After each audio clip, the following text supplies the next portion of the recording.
Mahangin ang hapong yon sa wildlife sa Quezon Avenue kung saan dinala ni Earl si Therese. After a long walk, naupo sila sa Bermuda grass at sinandal nitong likod sa bench na naroon habang nakadantay naman ang katawan niya sa dibdib nito. Di niya mailarawan ang kaligayahang nadarama tuwing kapiling niya ang nobyo. Love? Anas nito. Gusto mo bang sabihin natin sa pap mo ang tungkol sa atin? Tanong nito. Bahagya siyang napatindig ng maalalang ama. No, ako na muna magpapakita sa kanya at magpapaliwanag ng lahat. Ayoko magalit siya sa'yo. Mabait naman si Papa kahit alam kong mapapatawad niya ako sa ginawa ko at matatanggap niya ang nangyari. Aniya. Kinabig siya nito para muling umupo sa tabi nito at niyakap. Ikaw ang bahala. Nag-aalala ako na baka kapag nalaman niya na may namagitan na sa atin, saktan ka niya. Bakas ang concern sa gwapong mukha nito. Umiling-iling si Therese. No, hindi siya ganon. Kailanman hindi siya marunong manakit. Alam kong maiintindihan niya tayo. Tumango-tango ito bilang pagsang-ayon. Love, ang iniisip ko ngayon si Nanay Charing. Baka magalit siya sa akin kapag nalaman niya ang totoo at ang ginawa natin? Kinakabahang tanong niya. Ito naman napailing-iling at gumiti. Si Nanay Charing, baka nga matuwa pa yun kapag nalaman niyang lahat. Noon ko pa nga siya tinutukso sa akin. Anito sabay halik sa pisngi niya. Tiningala niya ito. Oh? Aniya kung hindi naniniwala. Kiniliti siya nito sa tagiliran. Humalakak na gumanti siya ng yakap dito. Nang magdikit ang mga katawan nila, inabot ito ang mukha niya at tinalikan siya. Earl, pigil niya rito. Bumitaw siya sa pagkakayakap dito. Paano manalaman na ako si Teresa na rival? Interesadong tanong niya rito. Ngumiti ito. That shall remain a mystery. Humalakak siya at pinagkukurot naman to sa tagiliran. Ang day-day ng doktor na to, paano nga? Kay Ogie, sa best friend ko. Kilala ka niya. Anito. Paliwanag nito kung paano at bakit siya nakilala ng kaibigan. Namilog ang mata niya na maalala si Ogie. Now I remember him. Matagal ko nang iniisip kung saan ko siya nakita dahil pamilyar ang mukha niya. Aniya. Sumeryosong mukha nito. Alam mo ang malaki ang kasalanan ko sa kanya ngayon? Tumitig siya rito, nagtataka. Why? He likes you. So? Baka isipin niya inaagaw kita sa kanya. Nakokonsensyang sabi nito. Natawa siya. Of course you did not. In fact, I don't even know him. And it's just that I fell in love with you. Napangiti ito pagkasabi niya noon. Really? You're in love with me? Huh? Bulalas niya. Why? You don't believe me? Inalikan nito ang mga labi niya. I love you, Therese Sanrival. Masuyong bulong nito. Sinokpit niya ang mga braso sa leeg nito. I love you too, Dr. Earl Corcuera, the best surgeon in the world. May pagmamalaking bigkas niya sabay halik dito. Maya-may napatigil siya ng tila may naalala. Matamang tinitigan niya ang nobyo. Noong sinabi sa inyo ni Ogie na ako si Therese, naniwala ka naman kaagad. What if hindi pala ako yon? Panunubok niya. Of course, I looked for confirmation. Nakangiting sagot nito. Saan? Kanino? Napangiti ito na makahulugan. Well, I had my ways of finding out. Come on, tell me. Pilit niya. Humalakak to dahil sa itsura niyang parang bata. Ganon talaga siya. Kahit magmukha pa siyang tanga sa ginagawa, hindi pa rin siya tumitigil ng kakaurirat hanggang siya na mismo magsawa. Hindi pa rin niya napaamin ang binata. Iniisip niya binibiro lamang siya nito na bukod sa kaibigan, may ibang tao pa itong pinagtatanungan tungkol sa pagkatao niya. Isang araw walang pasok si Earl, ginising sila na nakakabulaho ng mga katok sa pinto. Mabilis naghiwalay ang dalawa mula sa pagkakayakap at nagbihis. Si Earl ang nagbukas ng pinto. Hi, sweetheart. Nakangiting bungad ni Vivian sa kanya. What are you doing here? Nagtatakang tanong niya. Sa halip sumagot, tumiredyo to sa loob ng bahay. Bakit dati na naman ako nagpupunta rito What's so surprising about it? Napakamot siya sa batok. Vivian, please, nananahimik na ako. Pumalatak ito. Sweetheart, hindi ako nanggugulo. Gusto lang naman kitang dalawin and please stop calling me that. We've broken up years ago, remember? Naiiritang sabi niya. Nang mapansin ng babae si Therese na nakatayo sa gilid ng figurine cabinet, sarkasikong ngumiti ito. Oh, Hit. Hi, we met again? Nangiinis na kinawayan pa nito ang dalaga. Tiningnan sila ng binata. You've met each other? When? Gulat na tanong nito. Humalakak na malakas ang modelo. Oh, why? You didn't know that I came here one time and have met your fling? Naisilahin ni Therese ang buhok nito palabas ng bahay dahil sa sinabi nitong nakakababa ng pagkatao, ngunit nagtimpi siya. Pinabayaan niyang magtatalak ito, alang-alang kay Earl. Minabuti niyang tumahimik na lamang. Okay, now that I knew, does it matter? Mariing sabi ng binata. Pumalatak na naman ang modelo at salitan silang tiningnan. Of course it matters. Sa tingin ko pareho kayo nagsisinungaling sa isa't isa. Bakit Earl? Nakangiting patuloy nito. Hindi mo rin ba kinakwento sa kanya na tayo magkasama on the right of your birthday? And we spent the night kissing each other until... Shut up, Vivian. Namumulang sinaway ni Earl ang dating nobya. Humalakak na nakakarindi ang babae. Kaya pala ayaw mo kung papuntahin sa bahay mo. May tinatago ka palang pipitsuging babae. Kaya pala ayaw mo kung papuntahin sa bahay mo. Bakit di mo sabihin sa kanyang nagkabalikan na tayo? Hinawakan to ni Earl sa isang braso nito para hatakin to palabas ng bahay. Ngunit patuloy pa rin ang pagbuga nito ng mga salitang masakit sa pandinig. Sandali, hindi pa ako tapos? Dinuro-duro nito si Therese. Alam mo ba kung bakit pinatulan ka ni Earl, ha? Dahil lang ngungulila siya sa akin. Akala mo ba mahal ka niya? Pwes, nangangarap ka ng gising. Kung ako sa'yo, aalis na lang ako, di na muling magpapakita. Halos magwalang hiyaw nito. Naramdaman na lang ni Therese na uminit ang mga mata niya at unti-unti nanulay ang luha niya sa magkabilang pisngi. Patakbo niyang tilungo ang kanyang silid at kinandado ang pinto noon. Therese! Therese, wait! Nag-aalalang tawag ng binata. Hindi niya na yon pinansin. Doon niya binuhos ang lahat ng hinanakit sa nobyo. Pakiramdam niya wala siyang kakampi ng mga sandaling iyon na parang pinagkakaisan siya ng mga to. Bigla niyang naalalang ama sa tindi ng sama ng loob. Samantala sa sala, lumong-lumong napaw po si Earl sa sofa. See? Ganon kababaw ang pagmamahal niya sa'yo. She doesn't trust you, Earl. Naranadyang sabi ni Vivian. Mabilis tumayo siya. Maigpit tinawakan to sa braso. Ano ba? Talaga bang sinasagad mong pasensya ko? Asek niya. Hinila niya na to palabas ng gate. Sweetheart, don't you miss me? Malambing na tanong nito sa bayakap sa kanya. I regretted the day I let you go, and now that I'm back, I promise to give you what you want. I still love you, Earl. Look, Vivian, matagal na tayong tapos, at ikaw ang may gusto nito? Galit na sabi niya. Muli, yumapos to sa lalaki. That's why I came back. I want you in my arms again and I still love you. Ano bang gusto mong patunayan ko para patawarin at paniwalaan mo? Pilit kumawala ang binata mula sa malasawang braso ng dating nobya. Hinawakan ng mga balikat nito. You don't need to prove anything, Vivian. Anito sabay ng malalim na buntong hininga. Alam mong minahal kita pero anong ginawa mo? Wala kang ibang mahal kundi sarili mo.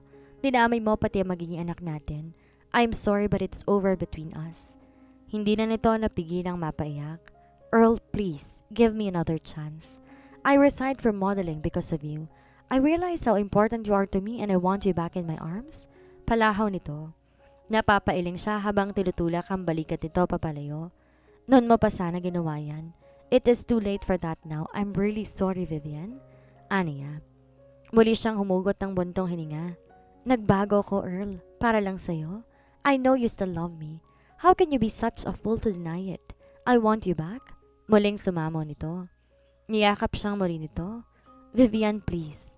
Sabi niya habang kumakawala mula sa pagkakayapos nito. Bumitiw ito sa kanya. Narinikit ang mga mata nito na magsalita. At sinong mahal mo? Ang mamurahing babaeng yon? Do not call her that. Naiirit ang bulyaw niya.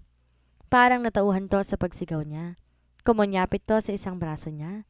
Tell me, Earl, you don't love her, do you? Sa halip sagutin niya ang tanong na iyon, giniya niya to palabas ng gate habang nagnanangis ito. I am sorry, Vivian. What we are now is a lot different. Let us just forget the past and move on. Goodbye, Vivian. Aniya. Pagkasabi nun, malungkot na tumalikod na siya. Please, Earl, this time. I am begging you. Nagmamakaawang patuloy pa nito. Kahit walang pagmamahal na natitira sa puso niya para sa dating nobya, mabigat pa ring talikuran ang nakaraan. Pinahahalagahan niya ang bawat minutong pinagsasamahan nila nito. Nakakapanghinayang isipin hindi maganda ang kinahantungan ng pag-iibigan nila noon. Napaluhod ang babae habang humahagulhol at walang pahumpay ang pakiusap. I'm sorry, Therese. Hindi ko na nasabi sa iyong kasama ko si Vivian nang gabing iyon dahil hindi naman na siya mahalaga sa akin. Grupo na kami noon kasama si Ochi. Pagkatapos nun nagiwahiwalay na kami.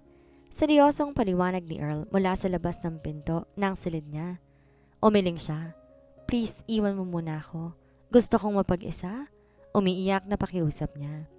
Makailang ulit itong kinatok ang pinto at pinitang siradura. Love, please. I want to talk to you. Ayoko lumipas ang gabing to na hindi na tayo nag-uusap. Nakikiusap din ako sa iyo, Earl. Iwan mo na muna ako. Humihikbing napasandal siya sa pinto. Therese, makinig ka muna sa akin, please. Don't you trust me? Talk to me. How can I trust you now? The fact that you were with her on that special day meant something to me. Pagdidiin niya. Nagkakamali ka, Therese. It's not what you think. We did nothing, believe me. Paliwanag nito. But the thing is, you did not tell me the truth. Umiiyak na patuloy niya. Come on, open this door. Let's talk. Ramdam niya na uubos ng pasensya nito. Kinakalabog na nito ang pinto na kanina'y kinakatok lamang nito. If you still love her, then go ahead. You don't have to hurt me like this. Just tell me now and I will leave. Masama ang loob na nais sa tinig niya. Will you listen to me first, Vivian? She was a thing of the past and I don't have to explain anything. It was a coincidence that we met there. It wasn't planned or something. Hindi siya kumibo kahit anong gawin itong paliwanag. Naroon pa rin ang panibog ko sa puso niya. Alam niyang matagal at malalim ang pinagsamahan ng mga to, kaya hindi niya mayaalis sa kanyang makaramdam ng ganon. Mahal niya ito ngunit parang nahihirapan siya na paniwalaan ng nobyo. Wala siya ron ang gabing yon na tinutukoy nito. Posibleng may nangyaring iba pa. Pinilig niyang ulo para mawala ang masamang guni-guni niya. Sana nga gawa lamang yon na maruming isip niya. Nang di pa rin tumitinag si Therese walang kibo, umakyat na second floor patungo sa silid si Earl. Nang maramdaman naman niyang nakalis na ang nobyo, muli siyang napagulhol. Therese, I've been waiting for you. Masayang bulalas ni Steve nang makita siya. Niyakap siya kagad nito at hindi magkandatuto nang katatanong sa kanya. Kamusta ka na, anak? Saan ka ba nagpunta? I was very worried about you. Anito. Tangiti lamang na isagot niya sa ama-amahan dahil di niya na napigilang mapaiyak nang maalala si Earl. Nag-alala si Steve sa naging reaksyon niya.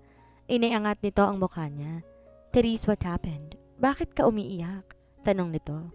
May nanakit ba sa'yo? Let me know. Halika doon tayo sa loob. Giniya siya nito papasok sa loob ng bahay habang panay ang hagod sa likod niya. Baka sa mukha na matandang kaligayahan dahil sa pagbabalik niya, ngunit naroon din ang pag-aalala. Helen, ipagtimpla mo na mainit na gatas ang ma'am. Therese mo at iakyat mo sa silid niya. Utos ito sa naraanan nilang kasambahay. Tumango kaagad ang babae kahit bakas din sa mukha nito ang pag-aalala na makita siya. Gusto man itong magtanong sa kanya kung ano nangyari, minabuti na lang nitong sarili nang iniisip. Nang makarating sila sa silid niya, inalalayan siya nitong humiga sa kama niya at kinumutan pa siya. Magpahinga ka na muna, saka na tayo mag-usap? Anito. Masuyong hinimas-himas ng ama ang noon niya. Inabot niya ang kamay nitong nakadantay sa noon niya at dinampi niya yon sa pisngi niya. Thank you, Papa. Malambing na sabi niya. Mamaya bumagsak na naman ang luha niyang hindi mapigil sa pag-agos ng mga pisngi niya. Ngumiti ito pagkatapos ay natahimik. Parang kinurot ang puso niya na makita niya na umiiyak din ito. Pa, nag-aalalang tanging naibigkas niya. Kung alam ko lang na mahihirapan ka, hindi ko na sana tinuloy ang bala kong garalgal na sabi nito. Naging makasarili ako.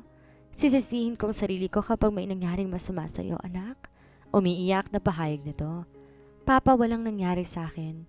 Kung nasaktan man ako, wala kang kasalanan. Ako ang umalis at binaliwala ka. Kaya nagbalik ako para humingi ng tawad sa lahat ng mga nagawa ko. Paumanhin niya. Naiintindihan kita, anak. Mula ngayon, hindi na ako makikialam sa mga desisyon mo, lalo na pagdating sa pag-aasawa. Naririto lang ako para magbigay ng payo at gabay kung kailangan mo. Kung ayaw mo magkwento, ikaw ang bahala. Hindi ako magdaramdam. Kung hindi mo na kayang nasa dibdib mo, handa ako makinig. Malambing na saan nito. Banayad siyang ngumiti. Maraming salamat, Papa. Bumangon siya ng bahagya para yakapin ang ama na nakaupo sa gilid ng kama niya. Niyakap din siya nito na mahigpit at sabay silang napahagulhol. Pare, let her be for a while. Magpapalipas lang yun ang sama ng loob. Bakit naman kasi hindi mo sinabi sa kanya na kasama natin si Vivian ng birthday mo? Hindi yun magagalit kapag nalaman niyang kasama ako? Ani Ogie. Nasa isang bar sila ni Earl ng gabing yon. Ang masama noon, marami pang sinabi sa kanya si Vivian na kahit sinong babae hindi gugustuhin mapakinggan. Aniya, tumango-tango ito. I see. Kilala naman natin si Vivian. Kapag may ginusto yon, dapat makuha niya. Hindi ba't ganun ang ginawa niya sa relasyon ninyo noon? Mas pinili niya ang pagrarampa kaysa sa'yo. At ngayong sawa na siya sa limelight, bumabalik siya sa'yo. Ang mga babae nga naman. Napapailing na sabi ng kaibigan. Salamat nga pala pare. Akala ko you would hate me kapag nalaman mong girlfriend ko na si Therese. Tinapik ni Earl ang balikat ng katabi. Di niya maiwasan ikwento rito ang lahat ng nangyayari. Ngumiti ito. Of course not. Hindi naman ako mababaw tulad ng ibang lalaki dyan. Maya-may natigilan to. Di na nag-iisip. Kung puntahan mo kaya siya sa bahay nila, makipag-ayos ka sa kanya. Ipaliwanag mong nag-iimbento lang ng kwento si Vivian nung sabihin nitong nagkabalikan na kayo. Mungkahi ni Ogie. Di ganon kadaling gawin yon. Aniya, hinimas niya ang buhok, kasabay ng buntong hininga. Wala ako nakikitang mali sa gagawin mo pare. Kontra nito. Hindi mo ako naiintindihan. Naiiling na sabi niya. If you love her, you will pursue her no matter what. I don't see anything wrong with that. Pagdidiin nito. Mahal ko siya, pero medyo komplikado ang sitwasyon namin ngayon. Seryosong paliwanag niya. Hindi ko maintindihan what is so complicated about that. Nagtatakang tanong nito. Ngunit kaagad na siya nakasagot. Nagpatuloy ito. It is about Vivian. It has nothing to do with Vivian. Wala na akong pakialam pa sa kanya, pagtatapat niya. So kung hindi third party ang dahilan, bakit hesitant pa rin na puntahan si Therese sa bahay nila? Nagtatakang tanong naman ito.